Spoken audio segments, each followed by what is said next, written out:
80 000 pages de procédure, 534 pièces à conviction, des débats traduits en 3 langues. C'est un procès hors norme qui vient de s'ouvrir devant le tribunal de Pontoise. Au centre des débats, la fameuse lamelle en titane perdue sur le tarmac par un avion de la Continentale. Selon l'accusation, c'est en roulant sur cette pièce que le Concorde aurait fini par prendre feu, puis exploser en vol. Une thèse battue en brèche par l'avocat de la compagnie américaine.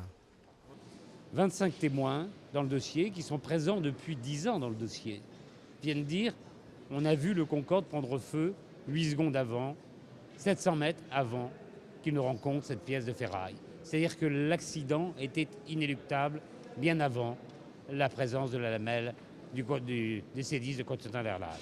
L'avocat des Américains, comme celui de la famille du pilote du Concorde mort dans le crash, préfèrent, eux, pointer du doigt les faiblesses structurelles du Concorde.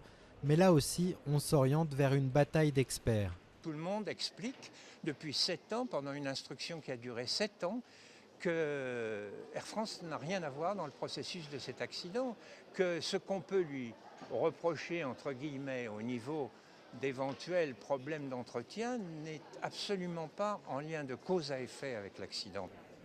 Au total, une 60aine de témoins et une 30aine d'experts vont se succéder à la barre pour aider les juges à faire la lumière sur ce drame qui aura coûté la vie à 113 personnes, en majorité allemandes. Des débats très techniques donc, et que dénoncent déjà les représentants des victimes. Je crois que ça va être un procès malheureusement qui va être très froid, très technique, parce qu'on a empêché les victimes d'être présentes, parce qu'elles ont signé des transactions qui ne leur permettent pas d'être ni partie civile ni témoin. Des victimes qui vont devoir attendre longtemps d'y voir plus clair. Le procès est prévu pour durer jusqu'à la fin mai et le jugement n'interviendra que de longs mois après.